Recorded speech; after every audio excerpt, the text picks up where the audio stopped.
Hey guys, welcome to Sketch Day. I'm Spencer and I love drawing. I'm an industrial designer, been doing this for over a decade, and welcome to the channel. If this is your first time, be sure to hit subscribe and turn on alerts. And if you haven't done it yet, be sure to do that as well. Come say hi on Instagram. I hang out there a lot. I'm at sketchaday.com, and be sure to check out sketchaday.com/newsletter or just visit the site and sign up because you get a free downloadable how to sketch guide. Well, super sketch tip guide, which is actually a collection of useful tidbits that I've found over my career. So today I wanted to show you something cool with the iPad that I like to use.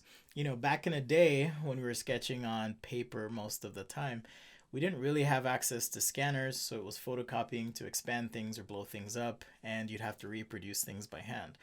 And then when scanners came around, you could scan on or sketch on paper rather, scan, and then throw that into Photoshop and work. Well, with devices like the Surface Pro or iPad Pro or most tablets that have a camera, you can actually shorten the time it takes to do that in your workflow. So I want to show you that today. So with that, let's get started. So the first thing I'm going to do here is grab my iPad, and I'm using Procreate. If I tap the wrench, I have a few options. I can insert a file, insert a photo, take a photo, or add text. So I'm going to tap on take a photo. Now I am using the Apple case on my iPad Pro, so I need to undo that. And now you'll see I have a preview right here of the sketch on the screen. Okay, well, you guys can't see the whole thing, but I do have a preview on my screen. And I'm just going to snap a quick picture of my sketch, and you'll see that on my iPad I now have this sketch. So if I tap use photo, just like that, I can now throw this sketch into Procreate and use it to produce my final drawing. Okay, but there are a few things I want to do here. So one is I want to scale and position this on the page where I want it to be. And underneath you'll see there's the original sketch and there's our photo. I'm going to move this pad of paper out of the way for now. And so we have our sketch here, and I want to make sure that I'm able to use this in a way that allows me to color. So if I tap on the little magic wand icon at the top of my screen here, I have a menu that pops up, and I can adjust the opacity, Gaussian blur, motion blur, all this stuff. So I'm going to take this and I'm going to go hue, saturation, brightness, and I'm going to crank the saturation all the way down. I'm going to move the brightness up as much as I can, and I'm going to hit my wand again. I can also adjust the curve, so I can drag points down or up on my curve. So if I move toward the left side and drag down, this is also akin to levels in Photoshop, and then move a point toward the right, further up. Okay, you can see that now the background appears to be perfectly white. Okay, so now when I zoom out, it's almost perfectly white. I need to erase a few spots here, so I can do that. But for the most part, we have a nice white sketch. And that's essentially the workflow that I use when I'm trying to bring a sketch in. Now, the other thing I might want to do is adjust the position of the sketch on the page, for example. And this is just a simple utility knife sketch here. So I can adjust that on the page like so. And even if I notice there's something in the original sketch that I want to tweak, I can make a selection, and then let's see, I'm going to actually, one of the downsides to Procreate is I haven't figured out how to cut and paste. So if you guys know how to do that, hit me up, let me know.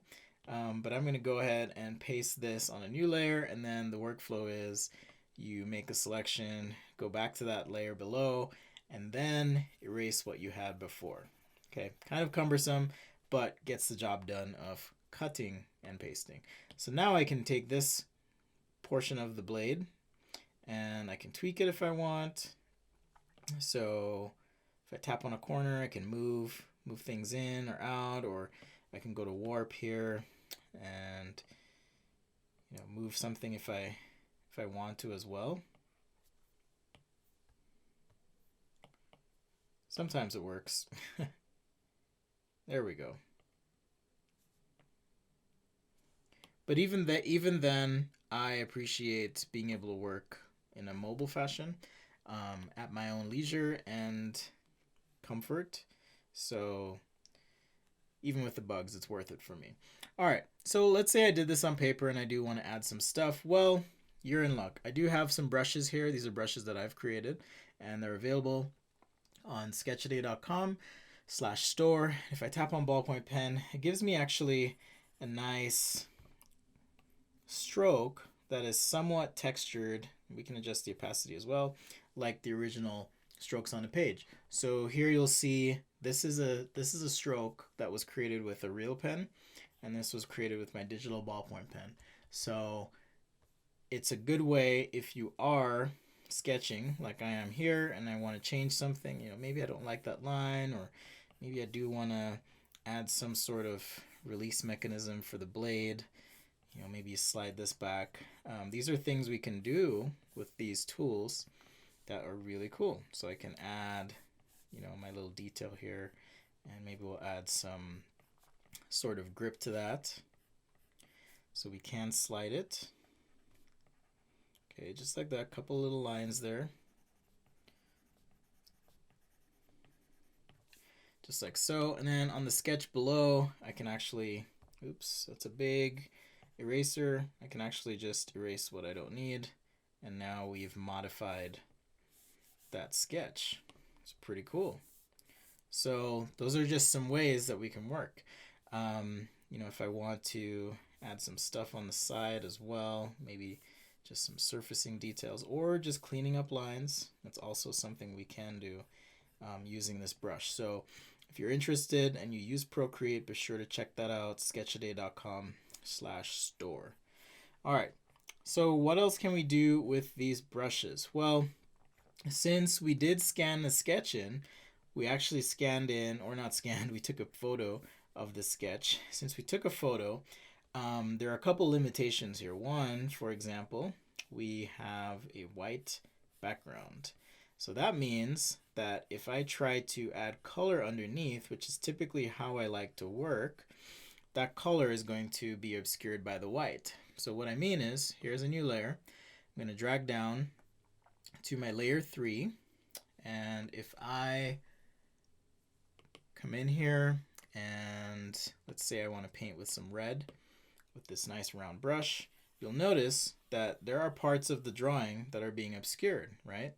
So if I want this color to show through, I actually have to tap on the layer icon right there, and on the layer you'll see that the layer has a name, layer 1, and it also has a letter. If I tap the letter, it actually will allow me to change the blending mode. And if I drag up and down, you'll see how this is affected, but I'm going to pick multiply.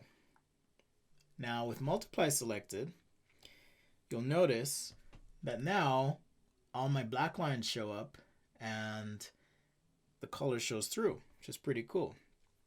Okay, and I'm going to merge those layers together. It preserves the blending mode.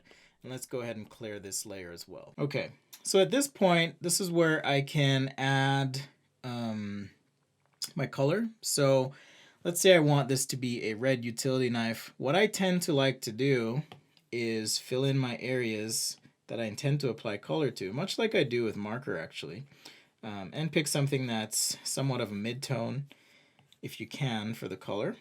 We can always change it a little bit later, so it's not critical per se right now, but as far as color goes, that base color, I like to have it be something that is a mid-tone, meaning I can go lighter or darker on that color. Okay, so maybe that's our handle, and then we have a grip as well. And so for the grip, I want to be able to paint that in. So on a new layer that I just created, we outline the perimeter, drag the color, and drop, and now it's filled in. And this is kind of how it works. I know that this blade is below the red section, so I'm going to create a new layer, drag that below, and I'll just use the same gray that we did before.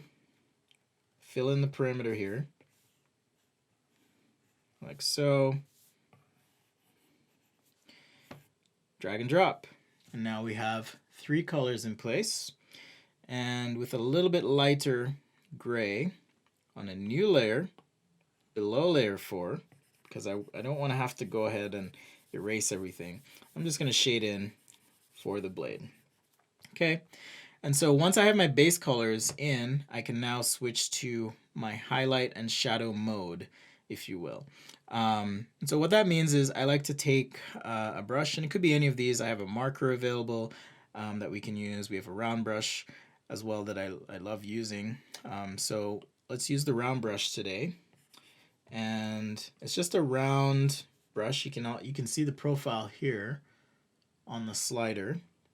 Or if you want to get curious, you can actually tap on that brush. It brings up the brush creator, and you can play with the stamp and see what that looks like in Procreate. Really powerful tool at your disposal. But on this layer above the color, I'm now just with this round brush that has kind of a paintery feel, varying opacity and so forth. I can paint on this top layer and get my highlights in just like that. So we already have some form definition here.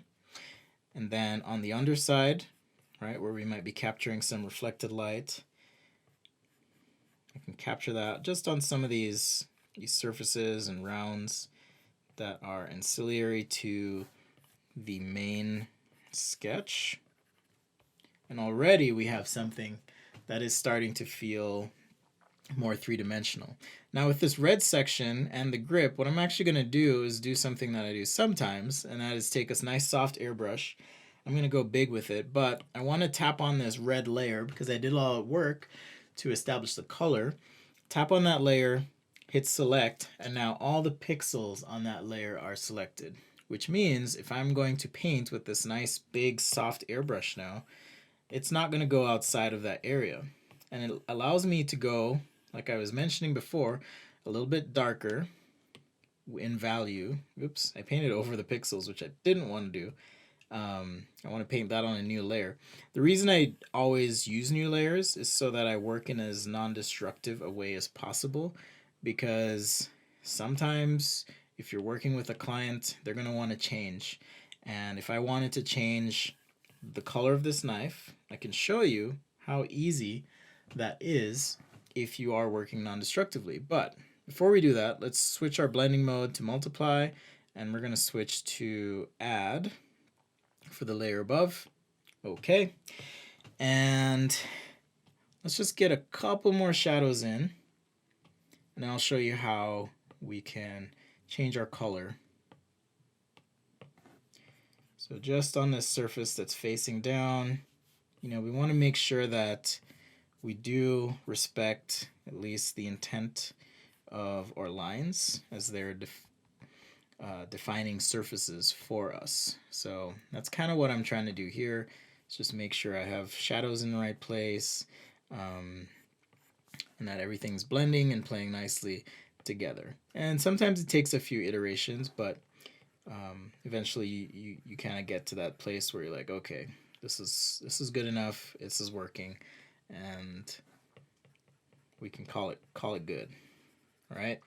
Okay, so as far as being non-destructive goes, what I mean is, so here's layer 3. I can do a couple things. I could tap on this layer, make a selection, add a new color, or I could go to this magic wand. I could go to hue, saturation, brightness, and then on the hue slider, as I slide that, you'll notice that the color of the tool is changing, but the shadows and highlights respect that color. And that's because they're all on different layers, okay? So that is why I like to work in a non-destructive way. All right, so a few more things here, and then we'll call it good on this sketch. We'll get some highlighting in, okay, just on our little rubber grip here.